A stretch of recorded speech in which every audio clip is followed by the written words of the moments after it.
Hello children, welcome to असा education. आज हम करेंगे सीबीएसई की 8वीं क्लास की हिंदी की बुक दूरवा का छठा चैप्टर सागर यात्रा। इसके हम करेंगे प्रश्नोत्तर। तो आइए देखते हैं कि आपका पहला प्रश्न क्या है। पहला प्रश्न है, सागर यात्रा में नौका को संभालने के लिए हर समय एक व्यक्ति की ज़रूरत थी, क्यों? तो सागर यात्रा करते समय जो नाव थी उसको संभालने के लिए हर टाइम एक व्यक्ति आवश्यक था, तो क्यों आवश्यक था? तो आंसर होगा, सागर यात्रा में नौका संभालने के लिए हर समय एक व्यक्ति की आवश्यकता होती है, क्योंकि जो उसका चक्का है उसको संभाले रखे वो, और द्वीपों तथा व्हेल मछलियों पर वो नज़र रखे। तो सागर में जो द्वीप होते हैं, व्हेल मछलियाँ होती हैं, उन पर नज़र रखने के लिए, ताकि वो जो नौका है उस पर अटैक ना कर दें और जो द्वीप है उससे नाव टकरा ना जाए। इन सब का ध्यान रखने के लिए एक व्यक्ति की आवश्यकता होती है। फिर आपका अगला प्रश्न है, वे लोग समुद्र की यात्रा कर रहे थे, समुद्र यात्रा में भी उन्हें पानी की समस्या क्यों हुई? तो वो लोग हालांकि समुद्र की यात्रा कर रहे थे, तो समुद्र में तो पानी ही पानी होता है, लेकिन उनके लिए पानी की समस्या फिर भी पैदा क्यों हो गई? तो आंसर होगा कि समुद्र का पानी जो होता है वो खारा होता है, पीने योग्य नहीं होता और ना ही नहाने योग्य होता है। तो नहाने से क्या होता है, समुद्र के पानी से हम नहाते हैं तो चिपचिपाहट हो जाती है और हम उसको पी भी नहीं सकते, क्योंकि वो खारा होता है। इसलिए समुद्र में यात्रा करते समय क्या करना चाहिए, हमारे पास पर्याप्त मात्रा में पानी होना चाहिए, हमें पानी लेकर चलना चाहिए। तो समुद्र में ये चीज़ें जो हैं, ये समस्याएं जो हैं वो उत्पन्न हो जाती हैं, क्योंकि उसका पानी खारा होता है, उसको पी नहीं सकते, नहा भी नहीं सकते। तो हमें अपनी आवश्यकता के अनुसार पानी लेकर चलना चाहिए। फिर आपका अगला प्रश्न है, हम सब इस अभियान के खतरों को जानते थे, समुद्री यात्रा में उन यात्रियों को कौन कौन से खतरों और परेशानियों का सामना करना पड़ा था? तो आंसर हुआ कि समुद्री यात्रा में सबसे ज़्यादा परेशानी होती है पानी और व्हेल मछलियों की। फिर तूफ़ानों, तेज़ हवाओं का जो खतरा है वो भी रहता है, क्योंकि कभी कभी बहुत तेज़ हवाएं चल जाती हैं, तूफ़ान आ जाते हैं। तो तूफ़ान में एक बार जहाज़ दूर बहकर चला गया तो उन्हें लगा कि उनकी नौका चट्टान से टकराकर टूट जाएगी। उनके सारे रक्षक उपकरण भी खो गए। 15 दिनों के लिए उनका रेडियो संपर्क भी टूट गया। समझा गया कि तृष्णा जो है वो लापता हो गई है, परंतु फिर हम अपनी राह पहुंचने में सफल हो गए। इस बीच क्या हुआ, कई बार साथी जो थे वो समुद्र में भी गिरे, उन्हें नौका में खींचा गया। तो समुद्र की यात्रा करते समय इस तरह की जो परेशानियां हैं वो आती हैं। तो समुद्री यात्रा में उन यात्रियों को कौन कौन से खतरों और परेशानियों का सामना करना पड़ा? तो इस तरह की जो परेशानियां थी उनके मार्ग में आई, उनके रास्ते में आई। फिर आपका अगला प्रश्न है, एक सदस्य माँ की भूमिका निभाता, नौका पर माँ की भूमिका निभाने वाला व्यक्ति कौन कौन से काम करता था? तो नौका पर माँ की भूमिका निभाने वाला जो व्यक्ति था वो खाना पकाने, बर्तन मांजने, शौचालय की सफाई करने, नौका की सफाई आदि का ये सारे काम करता था। फिर आपका अगला प्रश्न है कि तुम्हारे विचार से उन कामों को माँ के कामों की उपमा क्यों दी गई है? तो ये सारे काम माँ के काम क्यों बताए गए हैं? तो हमारे विचार से माँ की उपमा इसलिए दी गई है क्योंकि सबकी देखभाल जो करने वाली होती है वो माँ ही होती है। माँ ही सबकी देखभाल कर सकती है बहुत अच्छे से, और ये काम जो थे वो भी ऐसे ही थे, जो माँ करती है ये सारे काम भी वैसे ही थे, इसलिए उपमा दी गई माँ की। फिर आपका अगला प्रश्न है कि क्या तुमने कभी किसी के लिए माँ की भूमिका निभाई है? यदि हाँ तो बताओ कि आपने किसके लिए माँ की भूमिका निभाई है, तब तुमने कौन कौन से काम किए थे, वे काम क्यों और किस लिए किए थे, और तुम्हारी माँ या घर का कोई अन्य सदस्य जो होता है सुबह उठने से लेकर रात को सोने तक कौन कौन से काम करता है, तो आपको सूची बनानी है।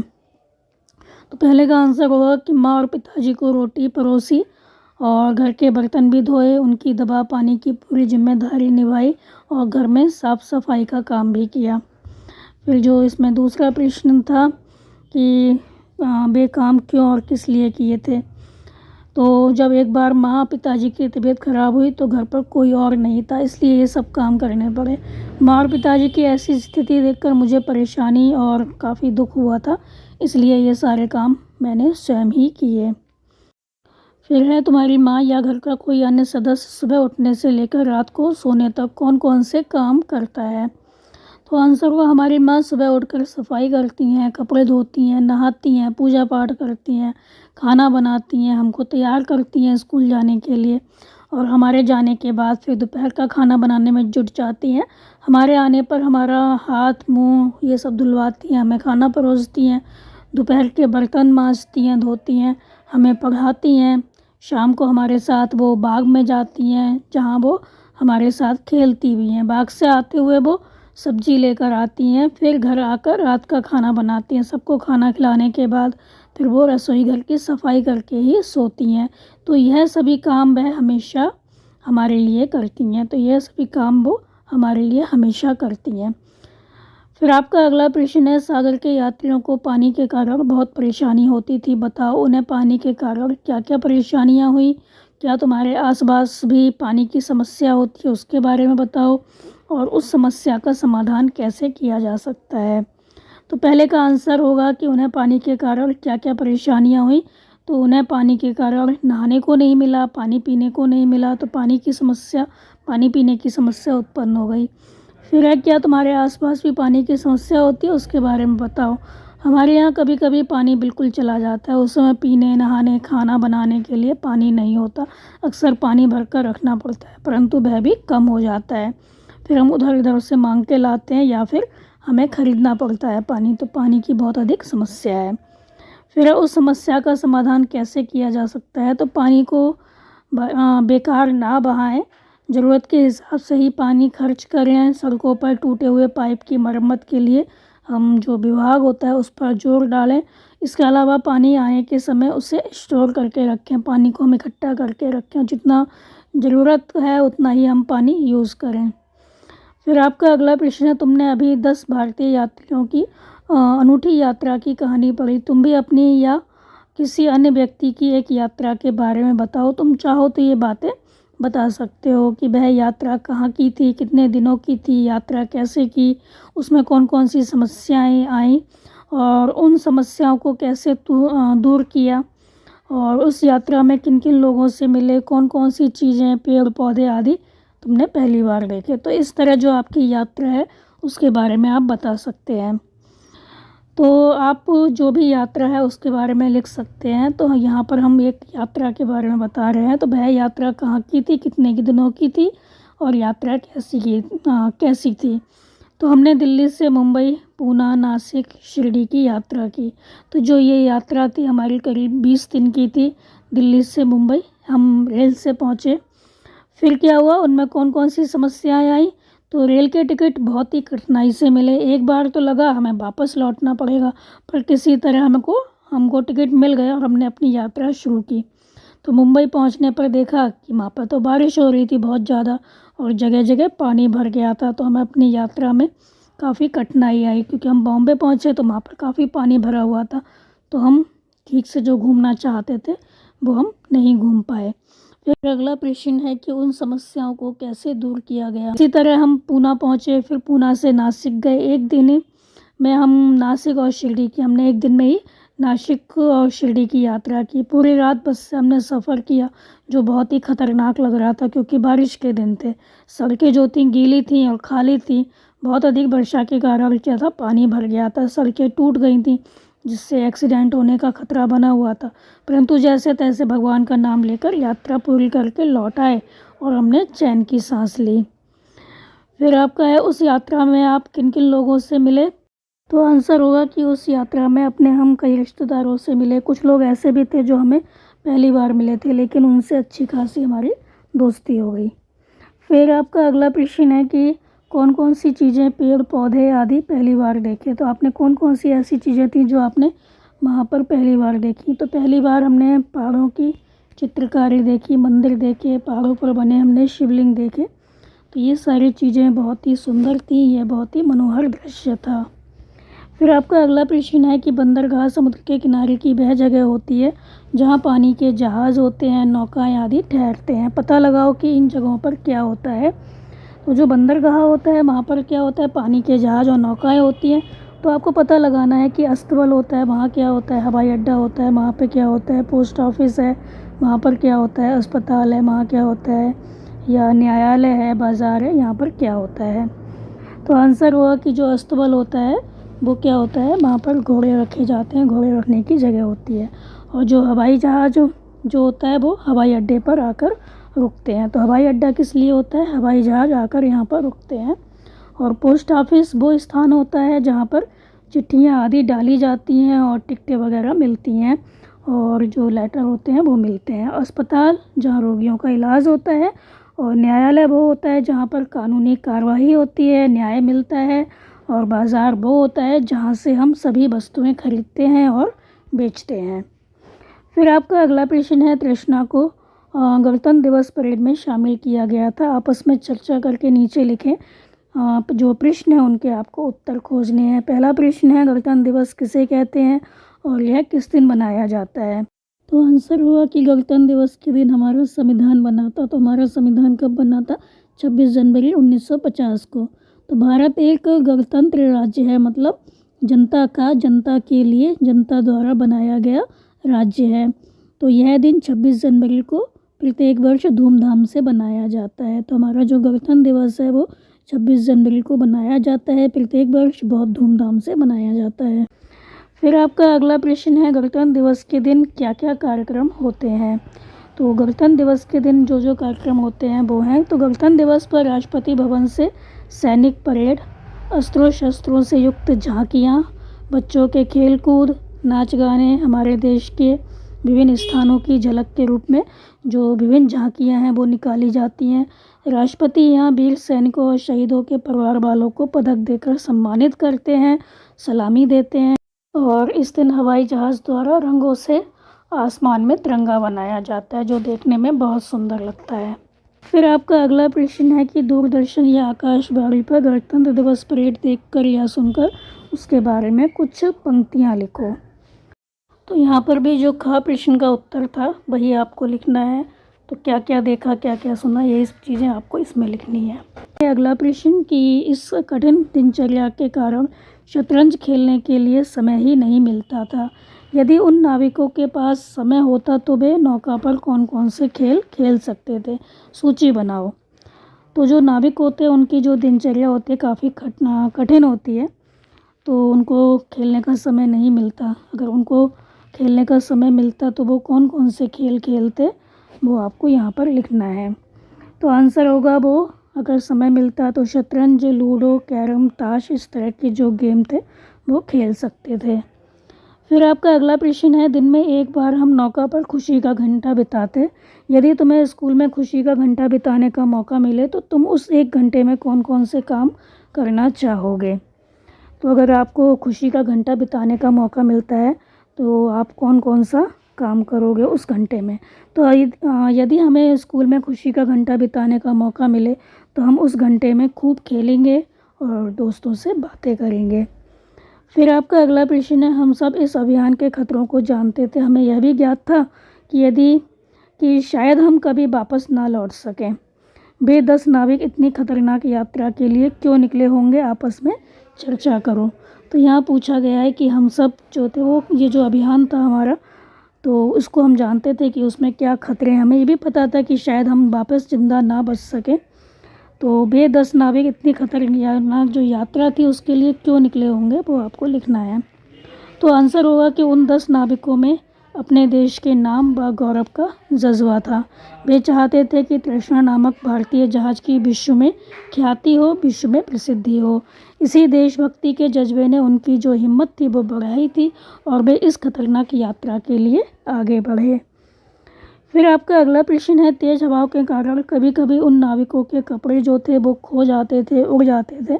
मान लो ऐसा ही एक मौजा तुम्हें अपनी कहानी सुनाना चाहता है, वह क्या क्या बातें बताएगा, कल्पना से उस कहानी को पूरा करो। कि जैसे मैं एक मौजा हूँ, वैसे तो मैं हमेशा अपने भाई के साथ रहता हूँ। फिर आपको जो ये कहानी है वो आगे लिखनी है। तो आंसर होगा, आप कहानी को लिख सकते हैं कैसे भी बनाकर। तो जैसे कि मैं एक मौजा हूँ, वैसे तो मैं हमेशा अपने भाई के साथ रहता हूँ। अक्सर लोग मुझे पहनकर जब उतारते हैं तो क्या करते हैं, जूते में डाल देते हैं, फिर पहन लेते हैं। लेकिन जब मैं बिल्कुल ही ख़राब या बदबूदार हो जाता हूँ तो मुझको धो दिया जाता है। धोकर सुखाते समय ध्यान रखा जाता है कि मैं अपने भाई के साथ ही रहूं।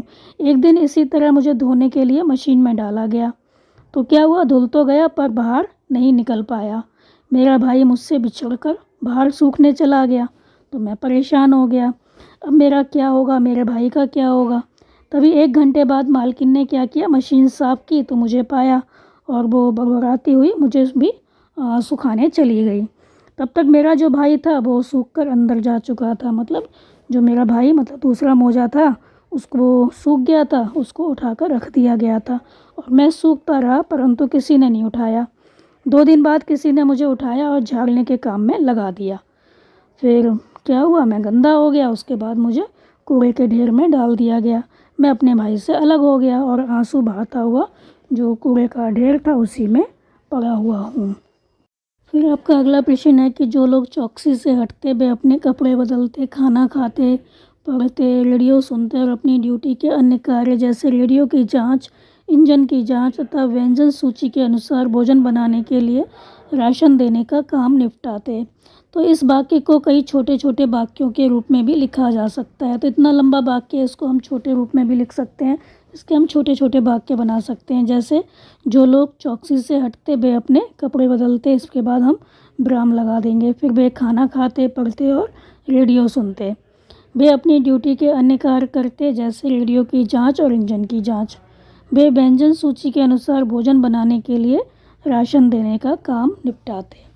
तो यहाँ पर कहा गया है कि तुम इसी प्रकार नीचे लिखे वाक्य को छोटे छोटे वाक्यों में बदलो, जो कि है, प्रथम भारतीय नौका अभियान दल विश्व की परिक्रमा करके 54,000 किलोमीटर की दूरी मापकर 470 दिन की ऐतिहासिक यात्रा के बाद 10 जनवरी 1987 को 6 बजे मुंबई बंदरगाह पहुंचा। अब आपको इनका वाक्य बनाना है, वो भी छोटे छोटे।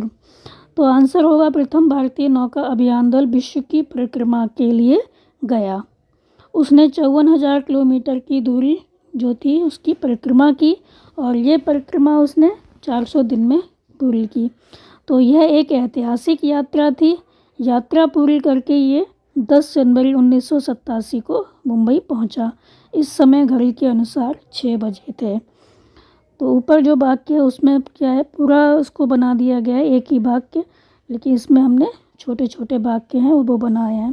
तो जैसे ये पहले लिखा गया है, प्रथम भारतीय नौका अभियान दल विश्व की परिक्रमा करके 54,000 किलोमीटर की दूरी मापकर 470 दिन की ऐतिहासिक यात्रा के बाद 10 जनवरी 1987 को 6 बजे मुंबई बंदरगाह पहुंचा। तो इन्होंने एक वाक्य को, ये जो पूरा सेंटेंस उन्होंने एक ही बनाया है, लेकिन इसमें हमने क्या किया, जो पहला है प्रथम भारतीय नौका अभियान दल विश्व की परिक्रमा के लिए, तो हमने लिख दिया गया। तो एक वाक्य हमने यहाँ पर ख़त्म कर दिया। फिर हमने किया, उसने 54,000 किलोमीटर की दूरी की जो परिक्रमा थी वो की, तो उसने 54,000 किलोमीटर की दूरी की परिक्रमा की। यहाँ पर हमने दूसरा वाक्य बना दिया।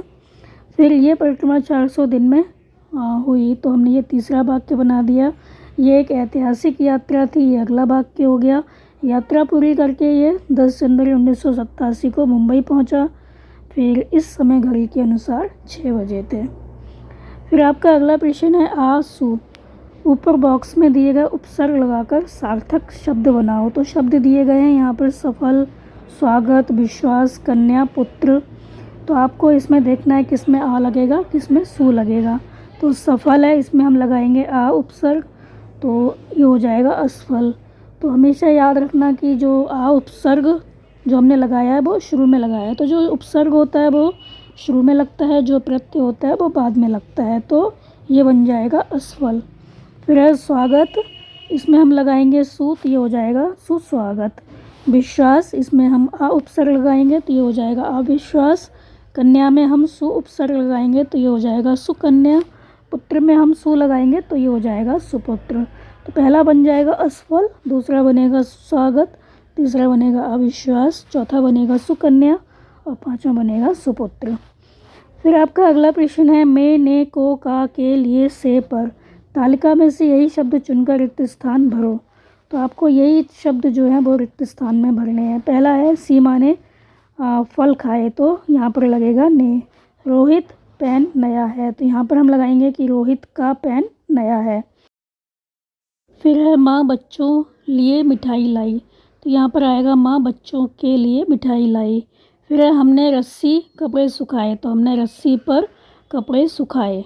मैंने बैग किताबें रखी, तो मैंने बैग में किताबें रखी। पौधों गमलों में रखो, तो पौधों को गमलों में रखो। केरल जम्मू बहुत दूर है, तो केरल जम्मू से बहुत दूर है। तो यहाँ पे हमारे जो प्रश्न उत्तर थे बच्चों वो ख़त्म हो गए। आप इनको अच्छे से समझ कर याद कर लीजिए और हमारे चैनल असर एजुकेशन को लाइक कीजिए, सब्सक्राइब कीजिए और शेयर करना बिल्कुल मत भूला करिए। Thank you.